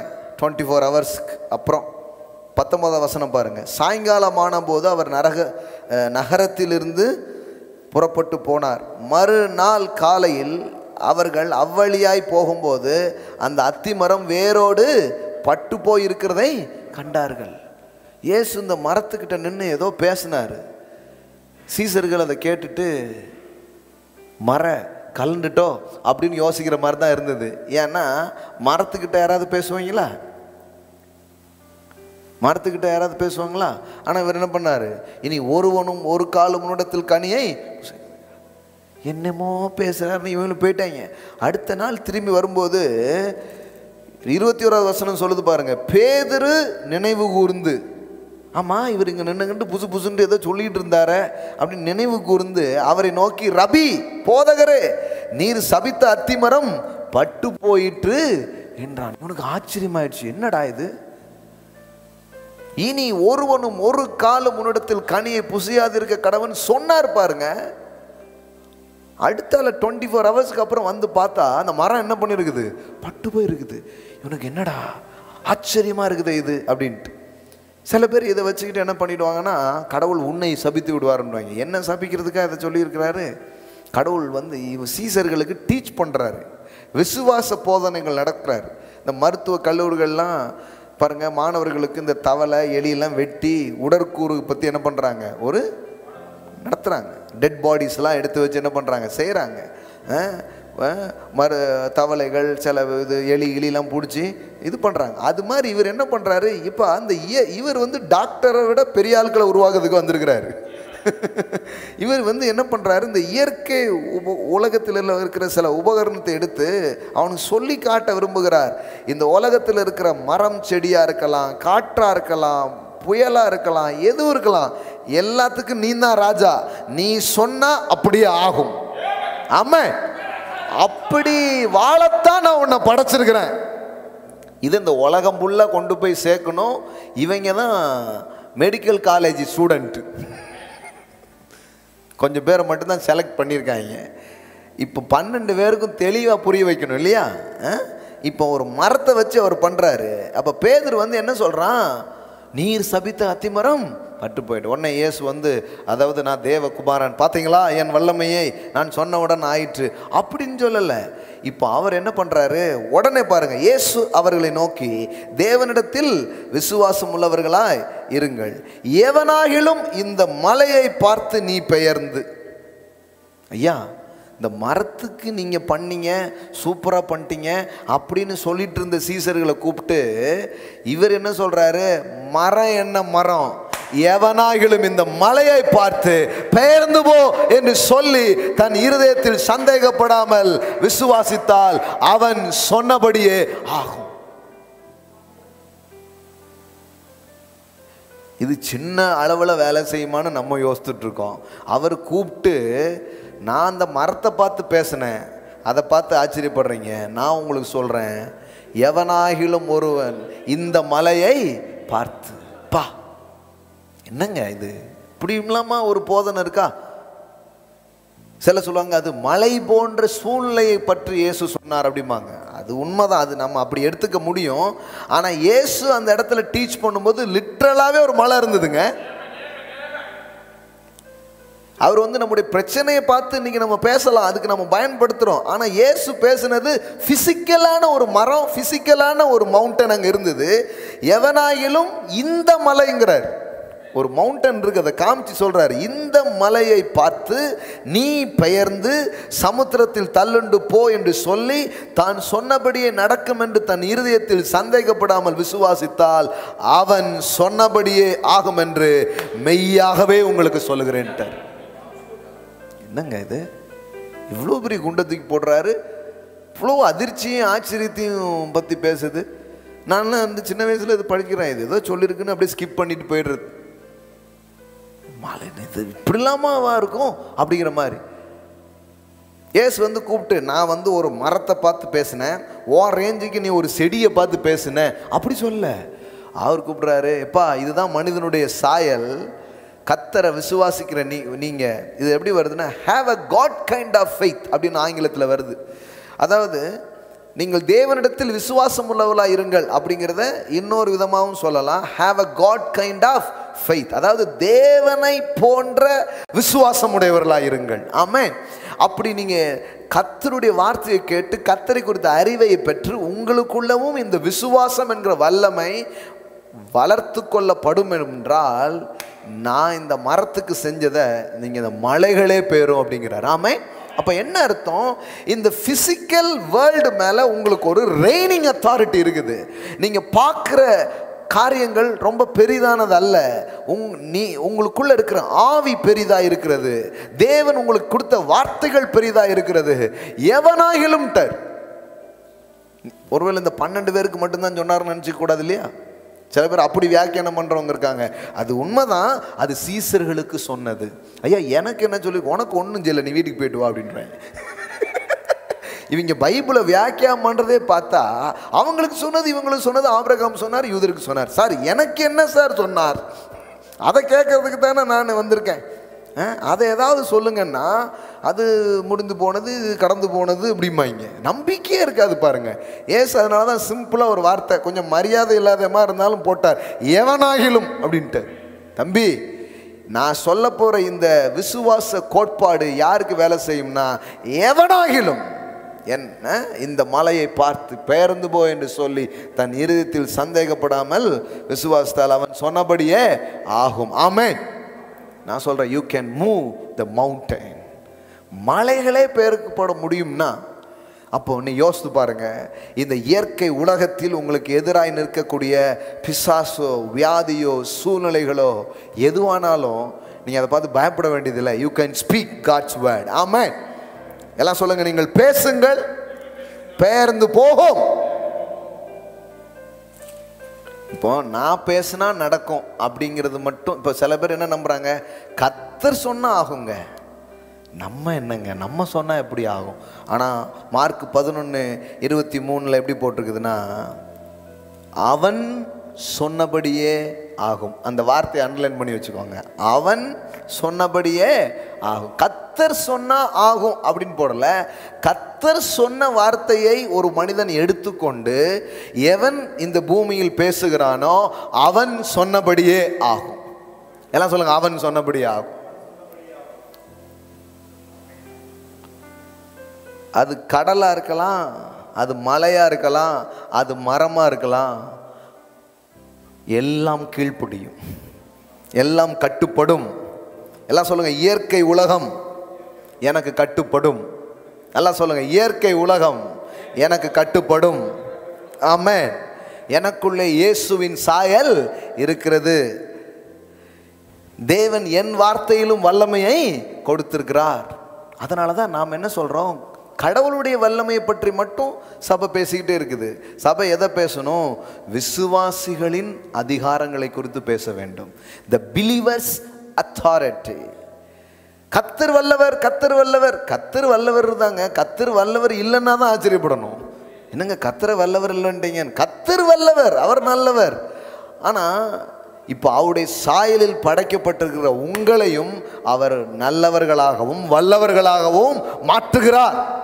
அதான வேலையே, அதான் வேலையே. அப்போ இயற்கை உலகங்களை மனிதன் ஆள கீழ்ப்படுத்த அவன் படைக்கப்பட்டிருக்கான். இது புரிந்து கொள்ளப்படும்னா நீங்கள் வந்து சூழ்நிலைகளின் கைதிகளாய் வாழ மாட்டீங்க, சூழ்நிலையில் மேலே ராஜாவாக ஆரம்பிப்பீங்க. ஆமே ஆமே அல்லேலூயா. பாருங்க, ஒரே ஒரு எக்ஸாம்பிள்ஸ் பார்த்து நான் முடிக்க போகிறோம். தானியேலின் புஸ்தகம் 3வது அதிகாரம். இந்த 3ஆம் அதிகாரத்தில் ஒரு சம்பவம் இருக்குது, நமக்கெல்லாம் தெரியும். என்ன சம்பவம்? ஒரு ராஜா வந்து ஒரு சிலையை உண்டு பண்ணி அதை வந்து எல்லாரும் வந்து வணங்கணும்னு சொல்கிறான். 3 பேர் மட்டும் எப்படி இருக்கிறாங்க? நிமிர்ந்து நிற்கிறாங்க. நிமிர்ந்து நில், அஞ்சாதே, நிமிர்ந்து நில் அப்படிங்கிற மாதிரி. இங்கே 3 பேர் மட்டும் எல்லா தலையும் அப்படியே விழுது, 3 தலை மட்டும் என்ன பண்ணுது? அப்படியே நிற்கிது. என்னடா இது, பாச கீச புரியலையா? 3 பேர் மட்டும் நிற்காங்களேன்னு அவனுக்கு விவரமாக சொல்லி பார்த்தாலும் கத்தரை தவிர வேற யாரையும் நாங்கள் என்ன பண்ண மாட்டோம், சேவிக்க மாட்டோம், அவர் ஒருவரையே சேவிப்போம் அப்படிங்கிறாங்க. அப்போ இது ராஜாவுக்கு சொல்லப்படுது. ராஜா உடனே வந்துட்டு, டே மறுபடியும் ஒரு சான்ஸ் உங்களுக்கு தரேன், மறுபடியும் நாதஸ்வரம் வாசிப்பாங்க, மோளம் அடிப்பாங்க, எல்லா வாத்தியங்களும் வாசிக்கப்படும் உங்களுக்காக இன்னொரு முறை. இப்போ என்ன பண்ணிடுங்க, நீங்கள் வந்து விழுந்து வணங்கிடுங்க அப்படின்னு ராஜா என்ன பண்ணுறாரு, சொல்கிறார். 16 வசனம் பாருங்க. சாத்ராக், மேஷாக், ஆபேத்நேகோ என்பவர்கள் ராஜாவை நோக்கி, நேபுகாத் நேச்சாரே, இந்த காரியத்தை குறித்து உமக்கு உத்தரவு சொல்ல எங்களுக்கு அவசியம் இல்லை. ராஜாவுக்கு முன்னாடி நின்று எப்படி பேசியிருக்கேன் பாருங்க.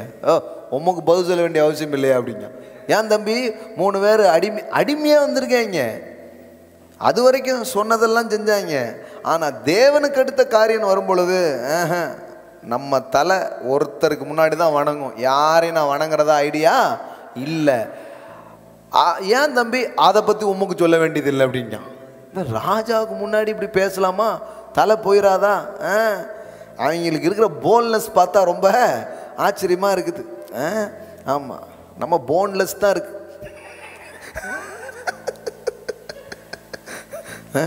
போல்ட்னஸை காணும். இப்போ கவனிங்க, அவன் சொல்கிறான், நாங்கள் ஆராதிக்கிற எங்கள் தேவன் எங்களை தப்புவிக்க வல்லவராக இருக்கிறார். ஆமென். நாங்கள் சும்மா என்னத்தையோ தோத்திரம் தோத்திரம் தோத்திரம் தோத்திரம் தோத்திரம் அப்படி கை தட்டுற ஆள்கள் கிடையாது. சில பேர் அப்படி தான் காமிச்சிட்டாங்க கடவுளை. எங்கள் தேவன் எப்படிப்பட்டவர் என்றால், எங்களை தப்புவிக்க வல்லவராக இருக்கிறவர், எங்களை விடுவிக்க வல்லவராக இருக்கிறவர். ஆமென். அவன் சொல்றான், ராஜாவாகிய உம்முடைய கைக்கும் இந்த எரிகிற அக்கினி சூளைக்கும் அவர் எங்களை நீங்களாக்கி விடுவிப்பார். ஆமென். சொல்றான், நீ ராஜா தான், உனக்கு நீ சொல்ற வேலையை நான் செய்யலாம், உனக்கு மரியாதை கொடுக்கலாம், அதெல்லாம் ரைட்டு. ஆனால் நீ எதையோ ஒன்றை பண்ணி வச்சுட்டு எனக்கு கும்பிடுன்னா நான் என்ன பண்ண மாட்டேன். நான் ஒன்றும் இந்த கோழி கும்பிட்டு போடுற ஆள் கிடையாது, கோழி கும்பிட்டு போடுற ஆள் கிடையாது. நான் வந்து இதெல்லாம் பார்த்து அஞ்சுகிற ஆள் கிடையாது. மடியாத வீரம், மண்டியிடாத மானம்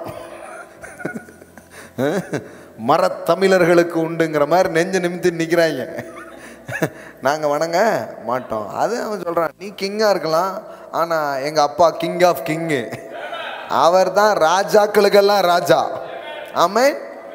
நீ செய்கிறத செஞ்சுக்கோங்கிற மாதிரி நிற்கிறாங்க.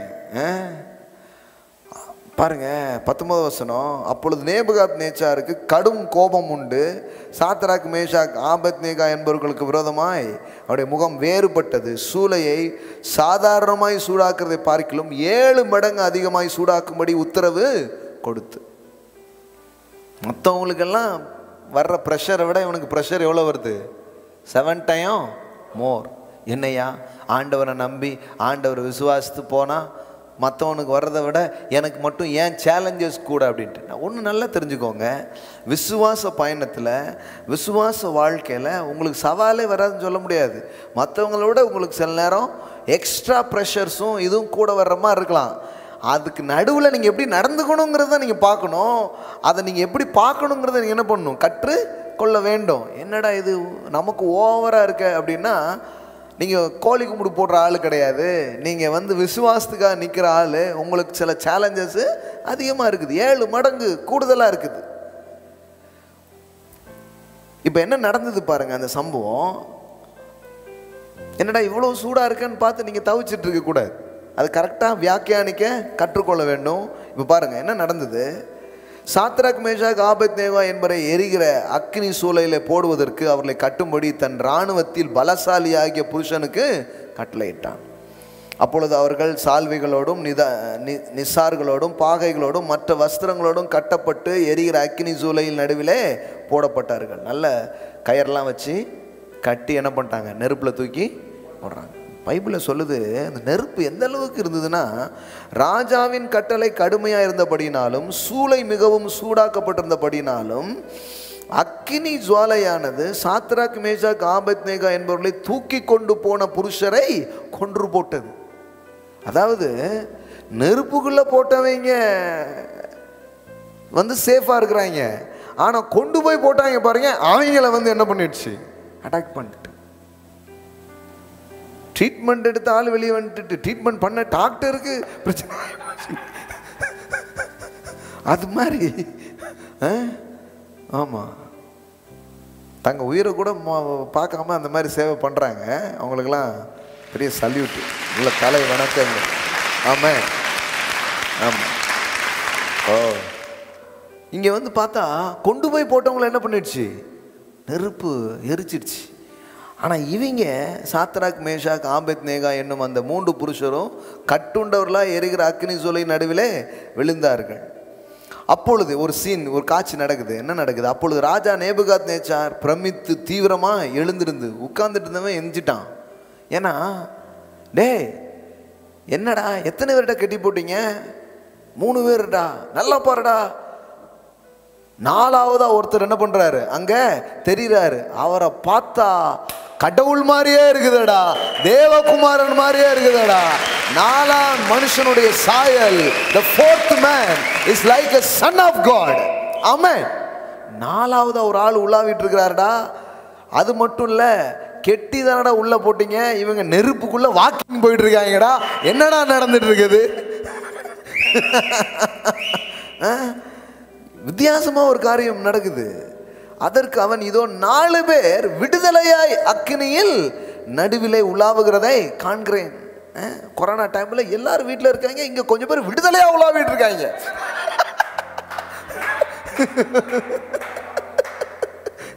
காண்கிறேன். அவர்களுக்கு ஒரு சேதமும் இல்லை. 4ஆம் ஆளின் சாயல் தேவபுத்திரருக்கு ஒப்பா இருக்கிறது. எல்லாம் சொல்லுங்க, அவர்களுக்கு ஒரு சேதமும் இல்லை. என்ன பேசிட்டு இருக்கிறேன், உங்களுக்கு புரியுதுங்களா? புயல் வந்தாலும் அலை வந்தாலும் அதுக்கு மேலே நடக்காங்க. மரங்களோ மலைகளோ எல்லா இயற்கையும் எப்படி மனுஷனுக்கு கீழ்ப்படிய முடியும் என்பதை உங்களுக்கு காட்டி கொண்டிருக்கிறேன். பஞ்சபூதங்கிறாங்கல்ல, பஞ்சபூதம்னா என்ன? நீர், நிலம், காற்று, ஆகாயம், நெருப்பு. இதெல்லாம் என்னது?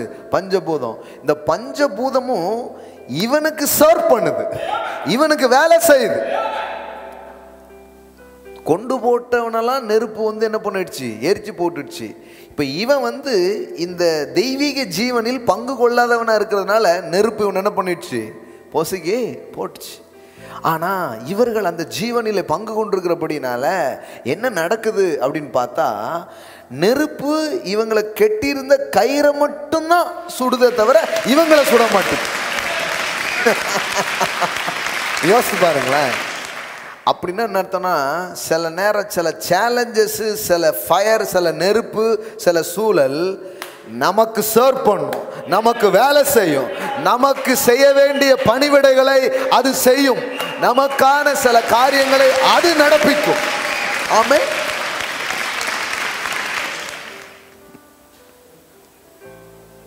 சூழ்நிலைகள் இயற்கையான மனிதனை அது சுட்டரிக்கிறது, ஆனால் ஆவிக்குரிய மனிதனுக்கு அது சேவை புரிகிறது.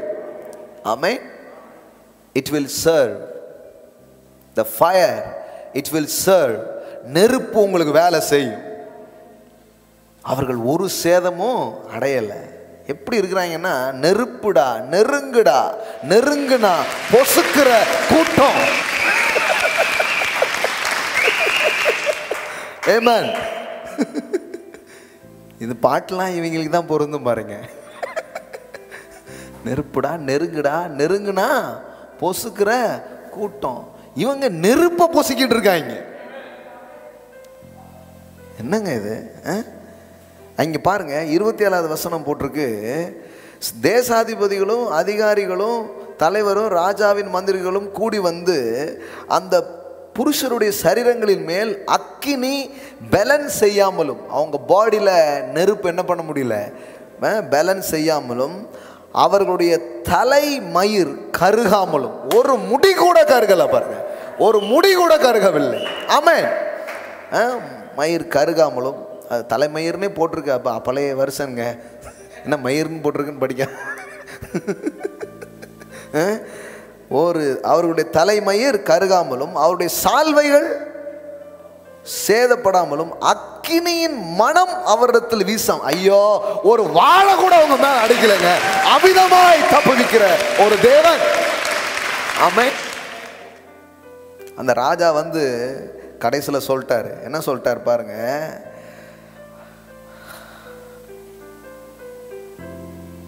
ஆதலால் சாத்ராக் மேஷாக் ஆபேத்நேகோ என்பவருடைய தேவனுக்கு விரோதமாய் தூஷண வார்த்தை சொல்லுகிற எந்த ஜனத்தாலும் எந்த ஜாதியானாலும் எந்த பாஷைக்காரனாலும் துண்டித்து போடப்படுவான், அவன் வீடு எருகலமாக்கப்படும் என்று என்னால் தீர்மானிக்கப்படுகிறது.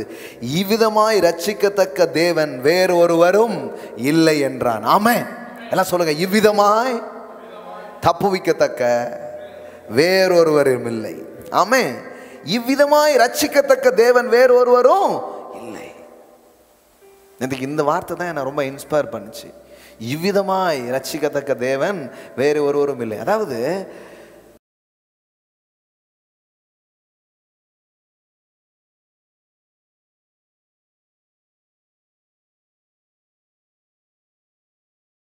மாமை நெருப்பு வழக்கமா மக்களை அவித்து விடும். ஆனால் எபிரேயர் 11:34 ஹீப்ரு 11:34 நம்ம படிக்கிறோம், அக்கினியின் உக்கிரத்தை அவர்கள் அவித்தார்கள் அப்படின்னு போட்டிருக்கு. ஆமென். அதாவது எப்படி வருது பாருங்க, ஹீப்ரு 11:34 அக்கினியின் உக்கிரத்தை அவித்தார்கள். அதாவது வழக்கமா நெருப்பு ஆட்களை அவிச்சிரும், இவங்க நெருப்பு அவிச்சாங்களாம். என்ன சப்பாஸ்! இதை எப்படி இதை ஒரு இலக்கிய வார்த்தைகளில் இதை எப்படி கொண்டு வர்றது, எப்படி இது எப்படி எழுதுறது? வழக்கமாக நெருப்பு இட்லியை அவிச்சது, நெருப்பு அவரை அவித்து போட்டது, அவிஞ்சு போயிட்டான் அப்படின்னு இருக்கும். ஆனால் இங்கே அக்கினின் உக்கிரகத்தை அவர்கள் அவித்தார்கள், நெருப்பை அவர்கள் அவித்தார்களுங்க. காப்போரா ஷேகே மாகோரபா